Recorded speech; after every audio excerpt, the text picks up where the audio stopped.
నమస్కారం సార్. నా పేరు పరళి నరేష్. నేను గాంధీ మండలంలో మా సంఘంలో గవర్నమెంట్ జాబ్ టీచర్ జాబ్ ఇస్తుంటాను సార్. అయితే నా గత సంవత్సరం కూడా వరద వచ్చింది సార్. కాకపోతే మోకాల వరకు వాటర్ వచ్చేసి వెళ్ళిపోయింది. ఇప్పుడు కూడా అలాగే జరుగుతుంది అనుకున్నాము. ఒక 15 నిమిషాల లోపల మాత్రం 4 ఫీట్ల వరకు వాటర్ వచ్చింది సార్.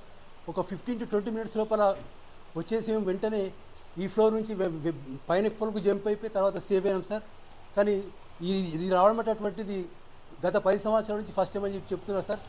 రాత్రి చాలా భయంకరంగా గడిచింది సార్. పేరు రమేష్. మేము అశోకనగర్లో ఉంటాం. మేము కూడా సేవా సంఘంకి మేము అధ్యక్షుడు ఉన్నా. ఇప్పుడు ఎందుకంటే ఇక్కడ హౌసింగ్ బోర్డులో ప్రతి భారీ వర్షం ఉన్నది అయినా ఇంకా ఉన్నదని చెప్తుడు. ఇప్పుడు ఒక అన్న అంటుండు. నైట్ మేము పెద్ద మనిషికి అమ్మకు తీసుకొచ్చినాం. బాగా ఇబ్బందిలో ఉండే నైట్ కూడా వాళ్ళకు కూడా అన్నము ఎవరి ఫుడ్ కూడా అరేంజ్ చేయని పరిస్థితి వచ్చింది అందరికి. ఇప్పుడు కూడా బయట కూడా ఎవరికి వెళ్ళొద్దని మేము కోరుకుంటున్నాము. ఇప్పుడు కూడా హాస్టల్ పిల్లలకు టెస్ట్ పిల్లలకు కూడా ఖాళీ చేపించి బస్ స్టాండ్ దాకా ఇడిసబెట్టి అందరికి మేము సాయం తోడంత సాయం చేసినాం. నాస్తా ఇచ్చినాం, బిస్కెట్ ఇచ్చినాం, అందరికి సాయం చేసి ఇప్పుడు టికెట్ అందరికి 35 మందికి మేము టికెట్ ఇచ్చి వచ్చిన మేము సాయం చేసినాం, పంపేయడం జరిగింది. ఇప్పుడు కూడా ఎవరు కూడా ఈ హౌసింగ్ బోర్డులకు ఎవరు రాకుండా చూడాలని మేము కోరుకుంటున్నాం. శేర్శంకర్ తాండా, గుండారాం తాండా, ఇల్లారెడ్డిపల్లి, మూడుమామి తాండాలో కూడా బ్రహ్మాండంగా ఫుల్ వర్షం పడడంతో 20-30 ఆవులు కొట్టుకుపోయినాయి. అక్కడ ప్రాంతంలో చూస్తూ ఉంటే జనాలు మొత్తం గుట్ట మీదకి వెళ్ళడం జరిగింది. వాళ్ళని కూడా సిబ్బందిని ఫోన్ చేస్తే కలెక్టర్లకు కూడా ఫోన్ చేస్తూ ఉంటే ఆ సమయంలో ఫోన్కి రాకపోకలకు పోకలేక ఆఫీసర్లు కూడా ఎక్కడో అక్కడనే ఆగి ఉన్నారు. అదానికి కూడా ఇప్పుడు వరకు కొద్దిగా నీళ్లు తగ్గడం ఉన్నది. మళ్లీ భారీ వర్షం రావడంతో మళ్లీ ఏం జరుగుతుందో అక్కడ వాటర్ లేవు, కరెంటు సదుపాయాలు లేవు, వాళ్ళకు కొన్ని ఇబ్బందులే ఉన్నాయి. కాబట్టి దయచేసి ప్రభుత్వం కూడా కొద్దిగా వాటర్ తక్కువ మూమెంట్ లో అక్కడ వెళ్లి కొన్ని పరిస్థితులను చూసి కొన్ని సహకారం చేయాలని ప్రభుత్వం కూడా ఆలోచిస్తున్నాము. ప్రజలు కూడా ఈ వాహనాలను చూసి కూడా ఎక్కడికైనా రోడ్డు ప్రమాదం చాలా బ్రహ్మాండంగా ఉంది.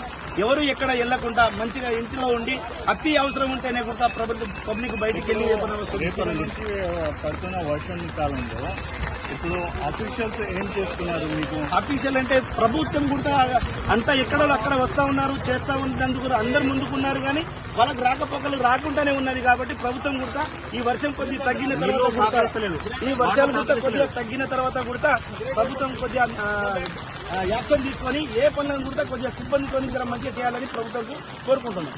ఇప్పుడు తినడానికి లేకపోతే షెల్టర్ ఏదైనా పెట్టారా? అంటే గవర్నమెంట్ ఇప్పటి వరకు అయితే ఏది కూడా ఆలోచించలేదు. గవర్నమెంట్ ఏదైనా ఆలోచిస్తుందేమో మరి ఇంతవరకు ఇంటిమేషన్ లేదు. ఈ టీవీ వాళ్ళు మీరు వచ్చి అంతా తెలుసుకోవడానికి మీరు వస్తున్నారు కాబట్టి మీకు ధన్యవాదాలు చెప్తూ మేము కోరుకుంటున్నాం. ఎందుకంటే 10 మంది వలన మీ వలన కొన్ని దూరాలు వెళ్ళిపోతాయి. మీ ప్రాంతం వల్ల మీ టీవీ వలన కూడా మంచి ఆలోచనతో మీరు వచ్చారు. ఇంత వాహనాలు కూడా మీరు రావడం కూడా మీకు ధన్యవాదాలు. ఎందుకంటే పబ్లిక్ గురించి మీరు వస్తున్నారు. మీ టీవీ కూడా ధన్యవాదాలు చెప్పుకుంటున్నాం. స్టక్ అయిపోయి యానిమల్స్ కూడా కొన్ని బర్రెలు కూడా అక్కడ దాంట్లో నీళ్ళలో స్టక్ అయిపోయి కొట్టుకున్నట్లు చనిపోయినాయి. కొంతమంది మనుషులు స్టక్ అయి కొట్టుకుపోయినారు. వాళ్ళు మళ్ళీ ఇక్కడ స్కూల్కి వచ్చి ట్యాంక్ పైన ఉంటే వాళ్ళని కాపాడడం. లిటరలీ వర్షం మాత్రం ఘోరం పడుతుంది. మళ్ళీ ఇప్పుడు కూడా కరెంట్ పవర్ కట్ అయిపోయింది. సిగ్నల్స్ లేవు, ఎవరి మొబైల్స్ లో ఛార్జింగ్ లేవు, ఎవరికి కాంటాక్ట్ లేదు. ఎవరిని ఉంటే ఇక్కడ సైడ్ రాకండి, కొంచెం సేఫ్ ఉండండి. మొత్తం బ్రిడ్జెస్ అవి కూలిపోయినాయి, అక్కడ ట్రాక్స్ కూడా పోయినాయి. అటు ఇటు తిరగడం మాత్రం ఏం పెట్టుకోకండి. సరంపల్లి మొత్తం సరౌండింగ్ స్టక్ అయిపోయింది. ఇప్పుడు ఇక్కడ కరెంట్ ఎప్పుడు నుంచి లేదు? కరెంట్ 26 నైట్ నుంచి లేదు. 26 నైట్ నుంచి టిల్ డే. అంటే మీరు డైలీ సరిపడాలు ఎట్లా చేస్తున్నారు? అంటే నీడ్స్ అయితే ఉన్నాయి. ఇప్పుడు ప్రజెంట్ నీడ్స్ ఏమున్నాయో అవన్నీ ఫుల్ఫిల్ చేసుకుంటున్నారు ఉన్నాయి ఊర్లోని.